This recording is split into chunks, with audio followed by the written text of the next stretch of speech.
Good morning. आप सभी को मैं मनोज राणा मिशन मंजिल की तरफ से आप सभी को जोहार। चलिए, जो क्लास हम पिछला ले रहे थे उस क्लास को फिर आगे बढ़ाते हैं और क्लास आगे बढ़ाने के साथ और हम लोग इसका एक तरीका से बारीकी से देखते हैं कि जिस चैप्टर को हम पढ़ा रहे थे उस चैप्टर में मैंने पिछला क्लास में क्या पढ़ाया। पिछला क्लास में जो पढ़ा रहे थे वो चैप्टर में था NPO non profit organisation.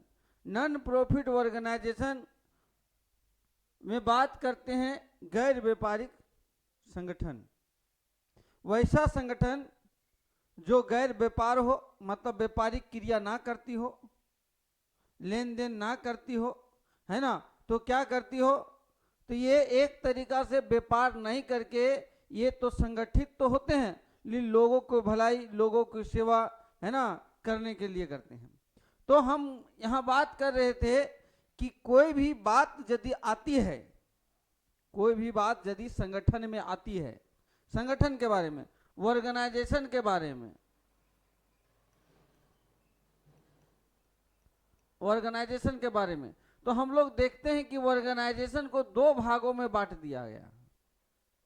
Organisation के कितने भागों में बांट दिया गया है? दो भागों में बांट दिया गया है। दो भागों में बांट दिया गया है। तो पहला था प्रॉफिट मेकिंग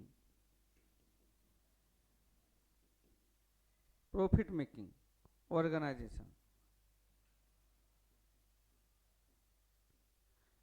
दूसरा था non profit making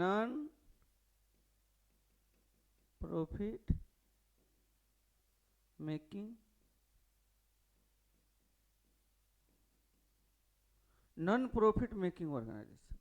profit making organisation ये व्यापारिक क्रियाएं, ट्रेडिंग ऑर्गेनाइजेशन भी बोलते हैं इसको। क्या बोलते हैं? ट्रेडिंग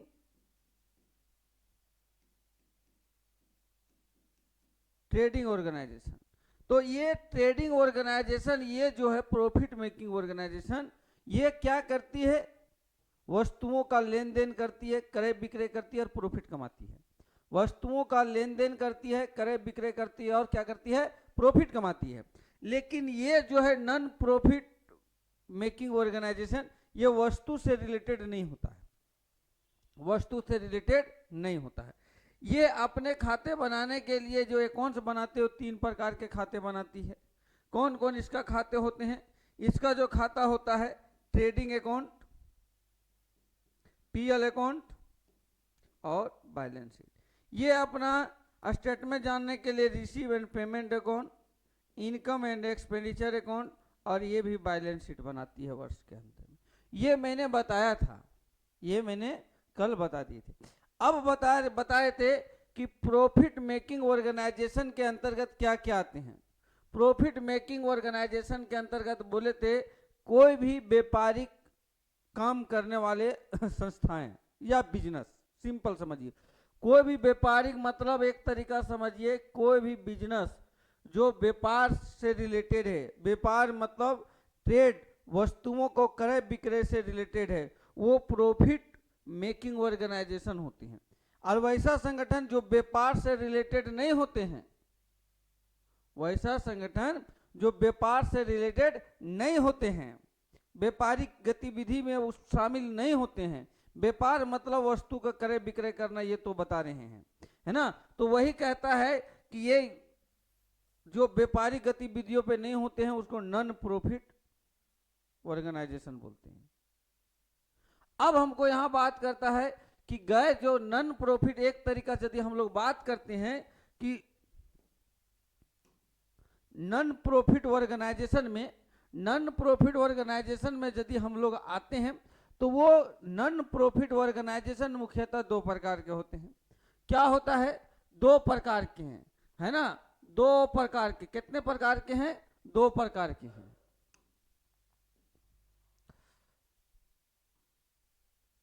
गैर व्यापारिक संगठन, गैर व्यापारिक संगठन 2 प्रकार के हैं जो लाभ कमाने का काम नहीं करती है। पहला सरकारी गैर लाभकारी संस्थान, सरकार गवर्नमेंट नॉन प्रॉफिट ऑर्गेनाइजेशन, मतलब सरकार का है सरकार का ही है, सरकार उसको चलाती है, सरकार उसको एक तरीका से मैनेजमेंट करती है, लेकिन वो लाभ कमाने का उद्देश्य नहीं रखती है, लोगों को भलाई करने का उद्देश्य रखती है, लोगों को भलाई करती है ना। तो वो क्या है, कहता है गैर सरकारी गैर लाभकारी वे संगठन होते हैं जिन्हें केंद्र सरकार, राज्य सरकार या स्थानीय प्रशासन द्वारा स्थापित और संचालित किया जाता है। मतलब सरकार का संगठन है और नॉन प्रॉफिट ऑर्गेनाइजेशन संगठन है, उसका लाभ कमाने का उद्देश्य नहीं है। इसके मतलब ये हुआ कि वैसा संगठन इसके अंतर्गत आते हैं, जो वैसा संगठन आते हैं जो केंद्र सरकार, राज्य सरकार या स्थानीय प्रशासन द्वारा स्थापित किया जाता है। मतलब उसको एक तरीका से स्टार्ट किया जाता है और उसी का एक तरीका, वही जो स्टार्ट करते हैं केंद्र, राज्य या स्थानीय सत्ता, उसी के दिशा निर्देश के अनुसार संचालित होते हैं। इसका मुख्य उद्देश्य समाज की सेवा करना, ना कि लाभ कमाना। बिल्कुल सही बात, इसका उद्देश्य क्या है, समाज की सेवा करना। समाज का हम लोग सेवा करेंगे, लाभ कमाना कोई उद्देश्य नहीं है। क्या है उद्देश्य, समाज की सेवा करना। आगे कहता है इसकी फीचर्स क्या होगा, फीचर इसकी विशेषताएं क्या होगा। संचालन सरकार द्वारा किया जाता है, बिल्कुल सही बात। इसका संचालन किसके द्वारा किया जाएगा, सरकार द्वारा किया जाएगा।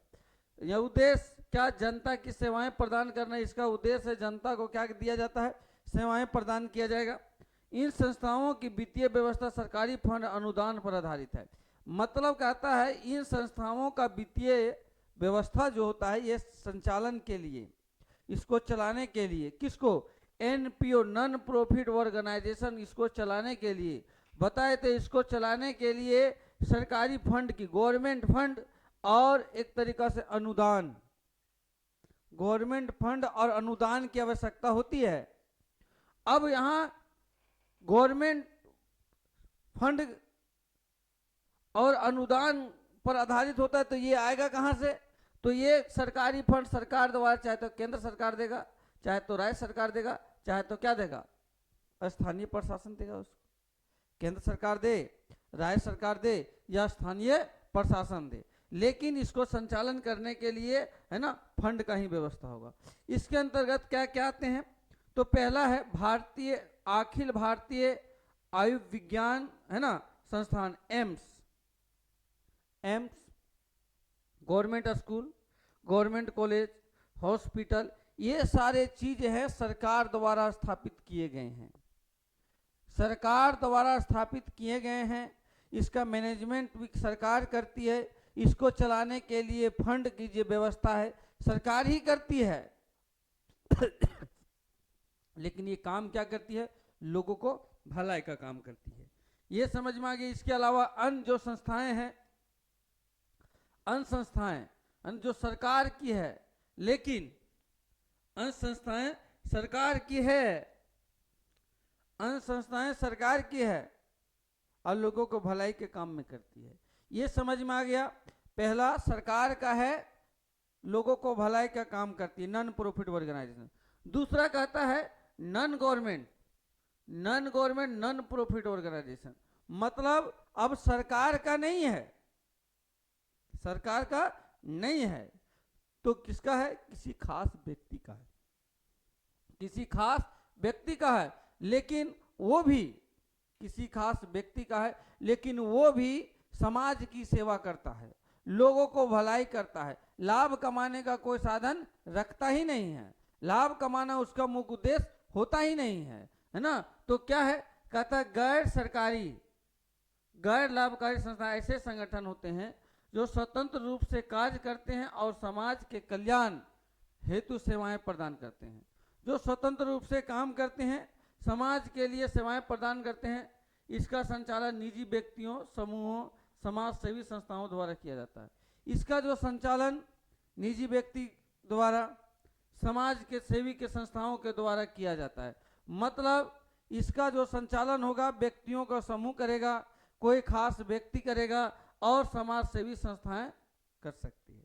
कहता है इसका फीचर्स क्या होगा, इसका संचालन सरकारी हस्तक्षेप के बिना होता है, इसका संचालन सरकारी हस्तक्षेप के बिना होता है। मतलब ये नॉन गवर्नमेंट है, मतलब सरकार का है नहीं, तो सरकार हस्तक्षेप तो करेगी नहीं। जो भी इसको चलाने के लिए संचालक मंडल होगा, जो भी इंडिविजुअल व्यक्ति होगा या कोई संस्थाएं होंगे, वो समय अपने इसका मैनेजमेंट करेगी। धन का प्रबंधन दान, डोनेशन, मेंबरशिप, लाइफ मेंबर फी, अनुदान और चंदे के माध्यम से किया जाता है। देखिए इसमें धन का प्रबंध मतलब पैसे की प्रबंध जो होती है, चार चीज इसमें मेन रूप से आता है। एक डोनेशन जो दान दिए है ना, एक है सदस्यता शुल्क, लाइफ मेंबर फी, अनुदान और चंदे मतलब सब्सक्रिप्शन के माध्यम से की जाती है। उद्देश्य समाज की सेवा, शिक्षा, स्वास्थ्य, पर्यावरण संरक्षण आदि। इसका उद्देश्य है समाज की सेवा करना, शिक्षा पर जोर देना, लोगों को शिक्षा के लिए प्रेरित करना, स्वास्थ्य के बारे में देखना और पर्यावरण संरक्षण के बारे में सोचना। क्या इसका है ना, गैर सरकारी संगठन, एनजीओ, धनवाद ट्रस्ट, निजी पुस्तकालय, निजी सामाजिक सेवा संगठन, ये सब इसके एग्जाम्पल है। इसके अलावा और हैं क्या जो सरकार का नहीं है ना, इसके अलावा और बहुत ऐसे काम करते हैं जो लोगों को भलाई के लिए काम करते हैं। वो सरकार का नहीं है लेकिन वो भलाई के लिए काम करते हैं।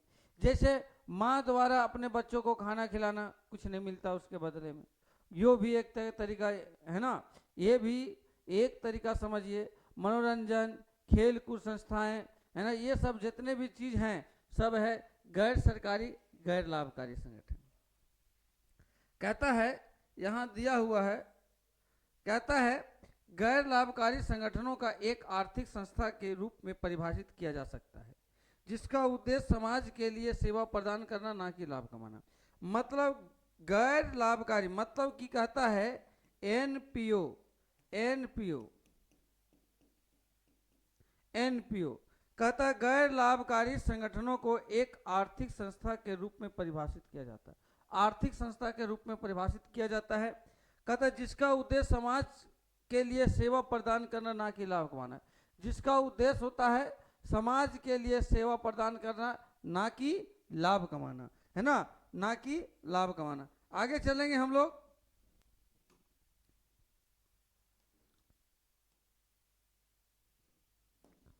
कहता है गैर व्यापारी संगठनों, गैर व्यापारी संगठन की सेवाएं क्या क्या सेवाएं काम करती है।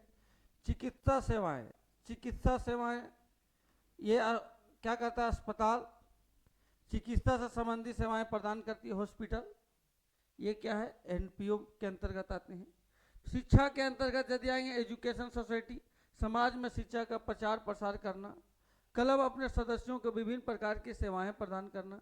साहित्य समिति जो होता है, साहित्य समिति वाद विवाद विचार गोष्ठी आदि का आयोजन करके मनोरंजन प्रदान करना। संस्कृति अतः कला है, पर्वों है, संस्कृति की रक्षा एवं विकास के बारे में बताना।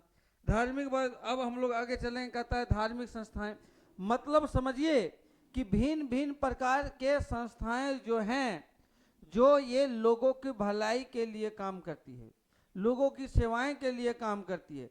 जैसे अब आ जाए medical service, educational service, club आ जाएगा, साहित्य आ जाएगा समिति, संस्कृति, एग्रीकल्चर सोसाइटी, है ना, धार्मिक अपने धर्म की रक्षा करने के बारे में, ये सब मेरा अधिकार है ना, ये सब के बारे में लोगों को बताना, लोगों को जागरूक करना, ये सारे चीज नॉन प्रॉफिट ऑर्गेनाइजेशन संस्थाएं, इस सब का उद्देश्य लाभ कमाना नहीं रहता है, लोगों की सेवाएं प्रदान करने के उद्देश्य से स्थापित की जाती है। आगे चलेंगे हम लोग। कहता है उपयुक्त सभी संस्थाएं किसी न किसी प्रकार सेवाएं प्रदान करती है, इसका मतलब लाभ कमाना का उद्देश्य नहीं है ना। तो इनकम का मुख्य स्रोत, अब क्वेश्चन कहता है कि ठीक है ये तो चलेगा, तो चलेगा कैसे, चलाने के लिए तो हमको एक तरीका से वे एनपीओ वाले संस्था को चलाने के लिए वित्त की आवश्यकता होगी, फाइनेंस की आवश्यकता होगी, तो ये आएगा कहां से। तो कहता है इनकम का जो मुख्य स्रोत होता है सदस्यों द्वारा दिया गया चंदा, सब्सक्रिप्शन, सब्सक्रिप्शन क्या मिलेगा, सब्सक्रिप्शन, दान और अनुदान, है ना, ये तीन चीज। और एक और होता है चौथा में लाइफ मेंबर फी, लाइफ मेंबर लाइफ मेंबर फी, ये सारे चीज द्वारा उस बिजनेस को क्या किया जाता है, यही सबसे पैसे इनकम होता है, और इसी इनकम की सहायता से लोगों को हम लोग क्या करते हैं, सहायता प्रदान करते हैं। चलिए क्वेश्चन कहता है, अब हम लोग आते हैं गैर व्यापारिक संस्थाएं ट्रेडिंग अकाउंट, पीएल अकाउंट और बैलेंस शीट नहीं बनाती है, ये नहीं बनाती है, बिल्कुल सही बात है, ये बनाती है प्रॉफिट मेकिंग संस्थाएं, प्रॉफिट मेकिंग ऑर्गेनाइजेशन, ये प्रॉफिट मेकिंग ऑर्गेनाइजेशन बनाती है। लेकिन ये क्या बनाती है, receive and payment account, income expenditure account, है ना, और साथ में बैलेंस शीट तैयार करती है। Receive and payment, income expenditure और बैलेंस शीट तैयार करती है ना। ये इसलिए नहीं बनाती है क्योंकि इसका उद्देश्य लाभ कमाना होता नहीं है, और ट्रेडिंग पीएल हमको लाभ कमाने के बारे में बात करता है, तो लाभ कमाना है ना, तो ये बनाती है, रिसीव एंड पेमेंट अकाउंट बनाती है।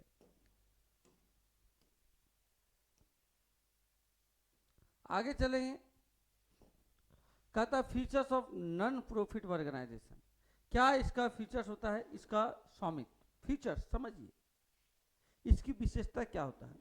तो पहला कहता है इसका ओनरशिप,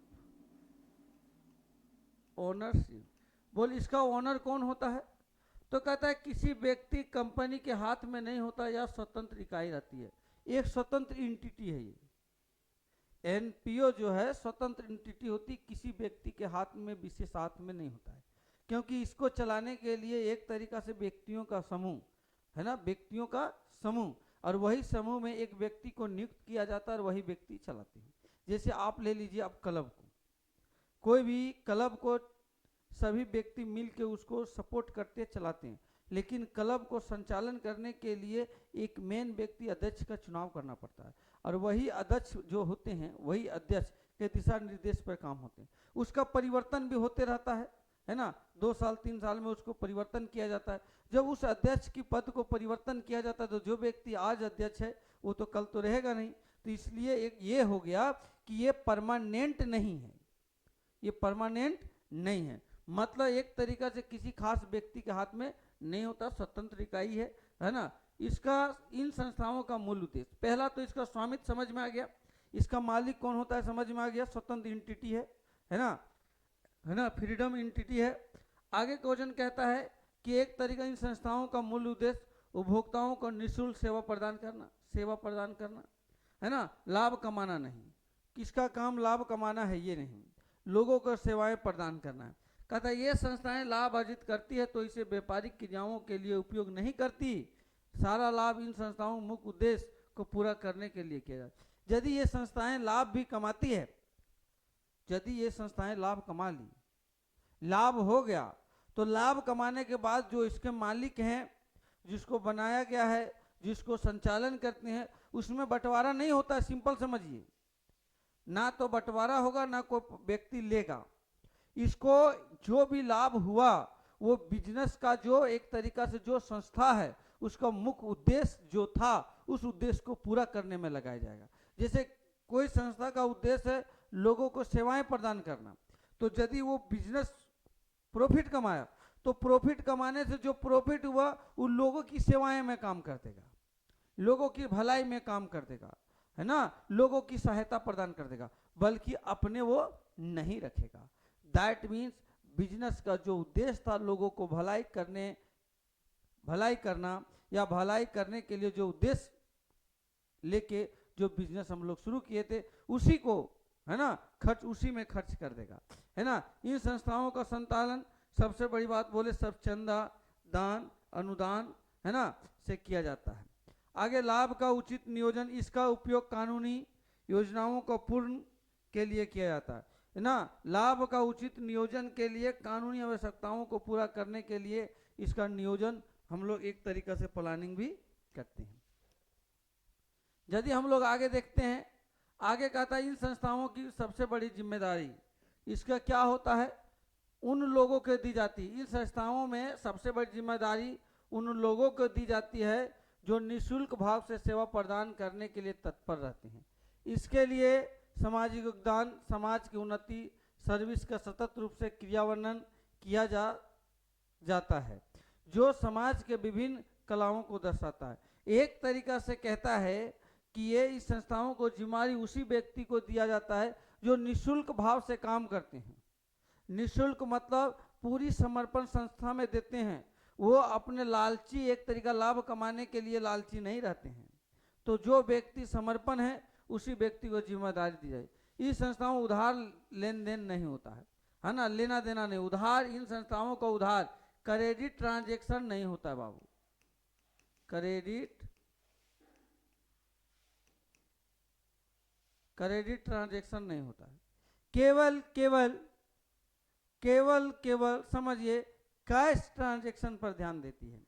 क्रेडिट ट्रांजैक्शन बिजनेस में होते हैं जहां वस्तुओं का क्रय विक्रय किया जाता है, और ये है वस्तुओं, ये बिजनेस नहीं है, नॉन प्रॉफिट ऑर्गेनाइजेशन है। तो ये क्या करती है, ये संस्थाएं क्या करती है कि क्रेडिट जो उधार लेन देन होगा उसका लेखा नहीं करेगी, जो भी करेगी लेन देन वो कैश ट्रांजैक्शन करेगी, कैश ट्रांजैक्शन करेगी। कहता है ये क्या कहता है, कैश ट्रांजैक्शन करेगी। आगे क्वेश्चन कहता है कि यह जगह केवल जरूरत पड़ने पर ब्लॉक लोन के तौर पर प्राप्त या भुगतान किया जाता है, जो रोकड़ पुस्तकों में सहेजा जाता है। कहता है कि यदि जरूरत पड़ता है और यदि फंड की आवश्यकता पड़ी है, फंड व्यवस्था नहीं हो पा रहा है, तो हम लोग ब्लॉक लोन ले सकते हैं, और लोन लेने के बाद उसको हम लोग एक तरीका से सही ढंग से सहेजा करके बैलेंस शीट में, कैश बुक में रख सकते हैं। मतलब इसको खर्चा भी जरूरत के अनुसार करना। इस संस्थाओं की स्थापना संस्कृति, खेल, दान, ज्ञान, साहित्य, शिक्षा दान, अन्य सामाजिक कार्यों के लिए की जाती है। इसकी स्थापना संस्कृति को बचाने के लिए, मनोरंजन, खेल के लिए, डोनेशन, किसी को दान देने के लिए, ज्ञान मतलब एजुकेशन के लिए, साहित्य मतलब है ना शिक्षा, एजुकेशन के लिए, है ना, अन्य सामाजिक कार्यों के लिए किया जाता है। इस संस्थाओं की उपयोगिता, इसके द्वारा किए गए कार्य को निर्माण किया जाता है जो ग्राहकों को संतुष्टि पर आधारित है। इसके द्वारा जो कार्य किए जाते हैं वो ग्राहक की संतुष्टि पर एक तरीका से प्राप्त होते हैं।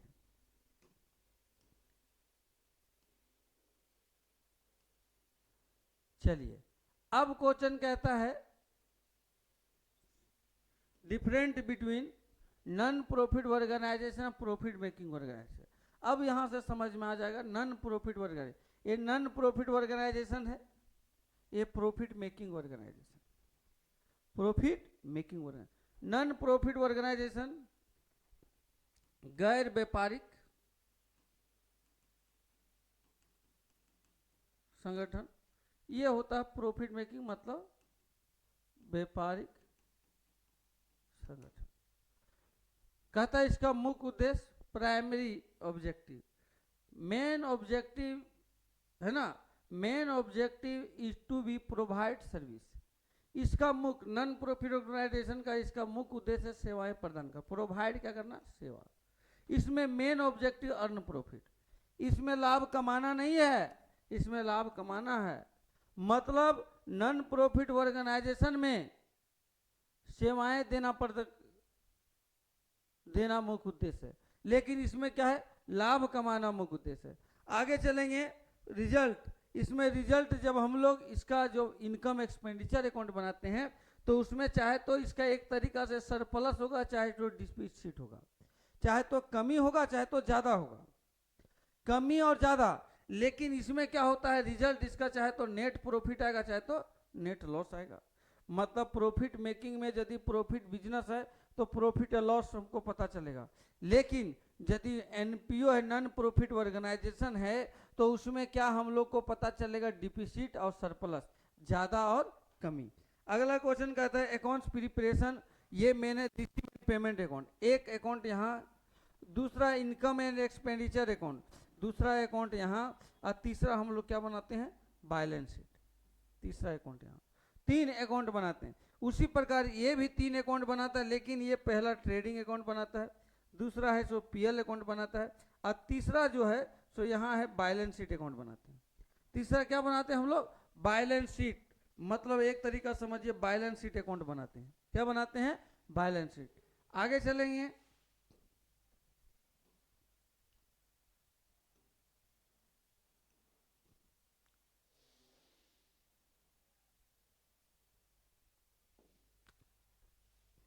कहता है इकोनॉमिक और आर्थिक संगठन, इकोनॉमिक ऑर्गेनाइजेशन आर्थिक संगठन, प्रॉफिट मेकिंग ऑर्गेनाइजेशन लाभ कमाने वाला संगठन, दोनों एक ही है। प्रॉफिट मेकिंग लाभ कमाने, उद्देश्य, इसका उद्देश्य क्या है? लाभ कमाना। ओनरशिप, गवर्नमेंट या प्राइवेट, कोई भी व्यक्ति, सरकार भी लाभ कमाने के लिए कर सकती है और कोई व्यक्ति भी कर सकता है, ठीक है। अकाउंटिंग सिस्टम है ना, अकाउंटिंग तो कर्मिक खाते संबंधी रखता है ना। अकाउंटिंग सिस्टम में यदि आते हैं, ये जो एक तरीका लाभ कमाने वाला है ना, तो ये एक तरीका क्रमिक खाते बंदी रखता है। आगे अकाउंट में चलेंगे तो non fund accounting, non fund, इसको नन फंड अकाउंटिंग से रिलेटेड है। आगे नन प्रॉफिट मेकिंग ऑर्गेनाइजेशन, मतलब दोनों ऑर्गेनाइजेशन के बारे में बोल रहा है, तो इसका उद्देश्य होता है प्रोवाइड सर्विस, ठीक है। इसका ownership government, non government organisation, सरकार भी रह सकता है, कोई खास व्यक्ति बताए। अकाउंटिंग सिस्टम में चलते हैं तो accounting non government accounting system चलता है, और ये अकाउंटिंग जो खाते फंड पर आधारित होता है। ये फंड पर आधारित है, ये फंड पर आधारित नहीं है। ये है एक तरीका से एक्रूअल बेसिस पर चलता है, एक्रूअल बेसिस। ये जो है सो कैश बेसिस पे चलता है। किससे चलता है? कैश बेसिस से। ये ध्यान रखेंगे। मतलब व्यापारिक संस्थाएं एक्रूअल बेसिस मतलब होता है कि उधार का भी लेन देन, उधार से भी सामान को क्रय विक्रय बेच खरीद सकता है, लेकिन ये एनपीओ उधार से नहीं चलता है ना। जैसे मान लिया जाए कोई एक तरीका से धार्मिक संस्थाएं हैं और आयोजन कर रही कुछ धार्मिक कामों के लिए, तो अभी उसको बोलेंगे कि अभी मेरे पास पैसा नहीं है, अभी हम नहीं देंगे, बाद में दे देंगे। अरे बाद में चले जाएंगे तो जिस मुख्य उद्देश्य जिस काम के लिए किया वो तो काम खत्म हो गया, तो बाद में लेके आपसे करेगा क्या, है ना। ये चीज होती है। लेकिन बिजनेस क्या होता है कि रोटे चलते, आज लिया उधार कल आते जाते रहेगा, तो उधार नगद चलता रहता है। ये चीज है। आगे चलेंगे हम लोग। ये जो खाते बनाती है वही बताए।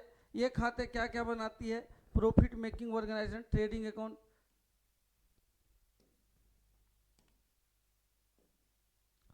क्या बनाती है? Trading account, PL account, PL appropriation account और बैलेंस शीट। ये चार वो खाता बनाती है। नॉन प्रॉफिट ऑर्गेनाइजेशन में receive and payment account, income expenditure account और बैलेंस शीट ये बनाती है। ये तो बता दिए। आगे चलते हैं हम लोग।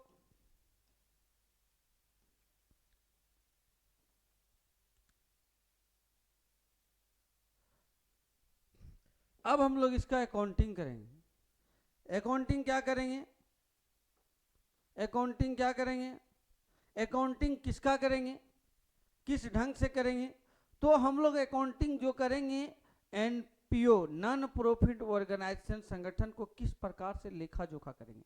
हमने अभी तक आप लोगों को बताया, हमने अभी तक आप लोगों को पढ़ाया कि प्रॉफिट मेकिंग और नॉन प्रॉफिट मेकिंग में क्या क्या आते हैं, क्या क्या उसका उद्देश्य है, क्या क्या खाते बनाती है, ये सारे चीज बता दिए।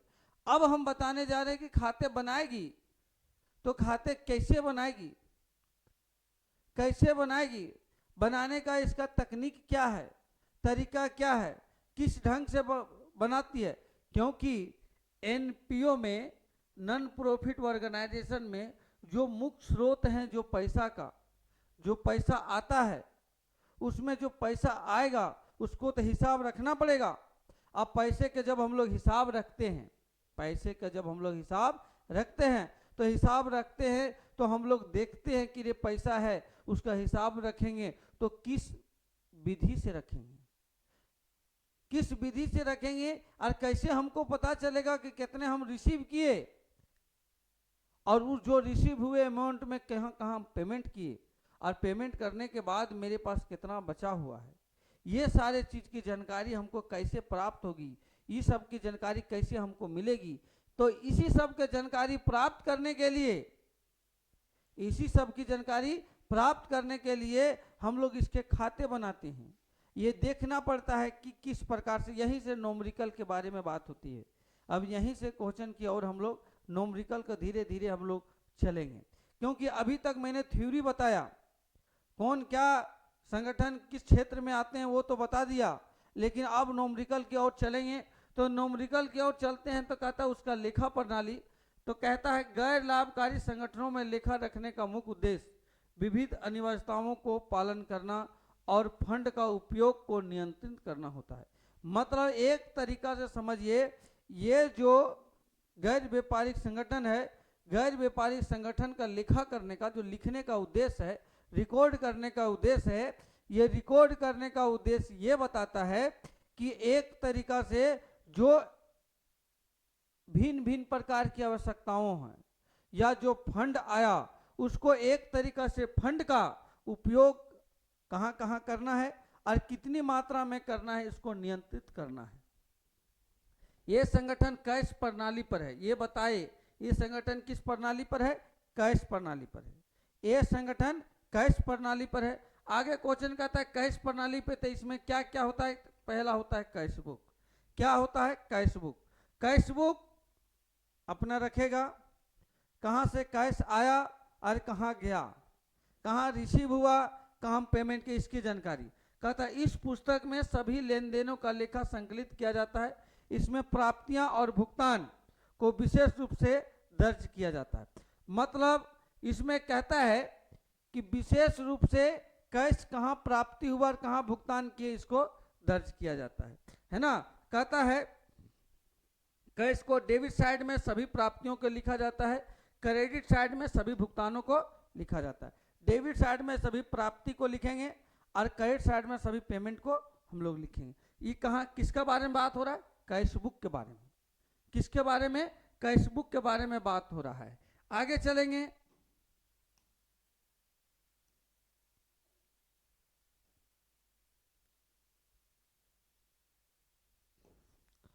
आगे चलेंगे। कहता है मेमोरेंडम बुक, यह पुस्तक संगठन के सभी उधार लेन देन क्रेडिट ट्रांजैक्शन का रिकॉर्ड रखती है। मेमोरेंडम बुक जो होता है वो उधार से लेन देन जो हुआ उसका लेखा किया जाता है ना। इसमें केवल उन्हीं लेन देनों को शामिल किया जाता जो कैश बुक में पहले से दर्ज नहीं किए गए हैं। मतलब मेमोरेंडम बुक में उसी को लिखा जाता है, उसी को लिखा जो क्रेडिट ट्रांजैक्शन हुआ है, उधार ट्रांजैक्शन हुआ है। इसके मतलब ये हुआ कि कैश ट्रांजैक्शन का इसमें लिखा नहीं होता है। कैश ट्रांजैक्शन का कैश बुक में होगा और क्रेडिट ट्रांजैक्शन का मेमोरेंडम बुक में होगा। मतलब कैश जो ट्रांजैक्शन होगा, ट्रांजैक्शन यदि कैश में होता है और क्या होता है? क्रेडिट में। यदि कैश में होता है तो कैश बुक में लिखिए, और क्रेडिट में होता है तो मेमोरेंडम बुक में लिखिए। ये समझ में आ गया? मतलब जो कैश बुक में जिसको हम लिख दिए हैं उसको मेमोरेंडम बुक में लिखने की कोई आवश्यकता नहीं, लिखना ही नहीं पड़ेगा, क्योंकि कैश से रिलेटेड है तो कैश बुक में लिखा जाएगा। ये दोनों क्लियर? मेमोरेंडम बुक में क्या लिखा जाता है, कैश बुक में क्या लिखा जाता है, क्लियर हो गया होगा। फिर बता दे रहे हैं, कैश बुक में कैश से रिसीव मतलब प्राप्तियों और भुगतानों को लिखेंगे। अब मेमोरेंडम में जो क्रेडिट में मतलब उधार में जो हम लेन देन किए उसको लिखेंगे। आगे क्वेश्चन कहता है salary and wages. Salary and wages के बारे में बात करेंगे। गैर व्यापारिक संस्थाओं में कर्मचारी को वेतन और मजदूरी का भुगतान किया जाता है। बिल्कुल सही बात है। गैर व्यापारिक संगठन को चलाने के लिए बहुत ऐसे मजदूर हैं, अकाउंटेंट हैं, उसका सचिव है, भिन्न भिन्न प्रकार के लोगों की आवश्यकता होती है ना। तो उसके लिए हम लोग क्या करते हैं? सैलरी एंड वेजेज का व्यवस्था करते हैं, है ना। तो एक तरीका इनके कार्यों के आधार पर इसका जो सैलरी का निर्धारण इसके कार्य के आधार पर दिया जाता है, जो भी निर्धारित किया जाएगा दिया जाएगा, है ना। इन भुगतानों को भी कैश बुक में दर्ज किया, तो कैश से रिलेटेड है तो कैश बुक में दर्ज किया जाता है। अब यहाँ नोट में लिखा है, नोट में लिखता है गैर लाभकारी संगठनों की लेखा प्रणाली पारदर्शिता और वित्तीय नियंत्रण को सुनिश्चित करने के लिए तैयार किया जाता है। मतलब गैर व्यापारिक संगठन में जो लेखा करते हैं, लेखा इसलिए करते हैं पारदर्शिता बना रहे। जो भी संगठन में जुड़े लोग हैं, जो संगठन के बारे में जानना चाहते हैं, सोचना चाहते हैं, उसके बारे में एक तरीका से जो सोच विचार करते हैं उसमें पारदर्शिता लाना है, ताकि संगठन के प्रति सभी लोगों का एक तरीका से बोलिए कि संगठन के प्रति एक तरीका से सबका विश्वास बना रहे, है ना। तो पारदर्शिता लाने के लिए हम लोग एक तरीका से देखते हैं कि कितना रिसीव किए, कितना पेमेंट किए, ताकि संगठन से जुड़े व्यक्ति को जानकारी मिल सके, हाँ संगठन सही ढंग से चल रहा है। यदि पारदर्शिता नहीं लाएंगे तो संगठन आने वाले समय में हो सकता है नहीं रोटेट कर पाएगा, नहीं चल पाएगा, टूट जाएगा। तो संगठन को आगे ले जाने के लिए, आगे बढ़ाने के लिए, लोगों को भलाई करने के लिए, पारदर्शिता लाने के लिए हम लोग क्या करते हैं, इसके लेखे करते हैं, है ना, जिसमें सभी नगद उधार का लेन देन सही तरीके से प्रतिबंधित किया जाता है। सभी नगद लेन देन और कुछ उधार लेन देन भी होता है उसको प्रतिबंधित किया जाता है ना। लोगों को भलाई के लिए एक तरीका से समझिए, लोगों को एक तरीका से पारदर्शिता लाने के लिए, और ये बात दोनों संगठनों में लागू होगा, ये बात दोनों संगठनों में लागू होगा। अगला क्वेश्चन कहता है, अगला कहता है कि भाई स्टॉक रजिस्टर क्या क्या हम लोग रखते हैं।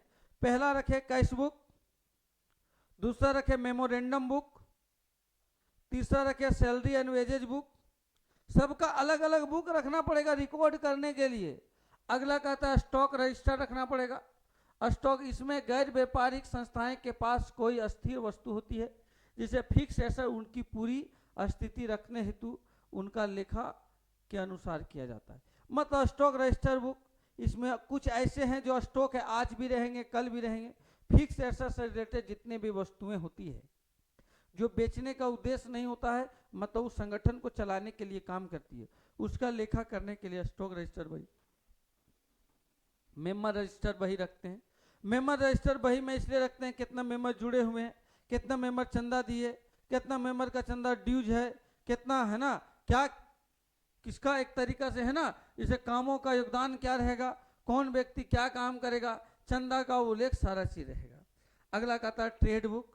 ट्रेड बुक में कहता है, ट्रेड बुक में गैर व्यापारिक संस्थाएं में कभी कभी उनकी पूर्व के लिए व्यापारिक जानकारियां दी जाती है, पूर्व की जानकारियां दी जाती है, जैसे प्रेजेंटेशन और कार्यक्रम का आयोजन करना, इसके लिए क्या क्या काम संगठन करेगी, इसके लिए पहले से प्लान बना लेती है, कब हम एक तरीका से काम करेंगे, कब प्रोग्राम करेंगे, कब क्या, है ना, किस जगह पर किस प्रोग्राम का आयोजित किया जाए, इसका भी प्लान एक बहुत बेहतर तरीके से बनाया जाता है। और जो उस प्रोग्राम को जिस बुक में लिखा जाता है उस बुक को हम लोग ट्रेड बुक कहते हैं।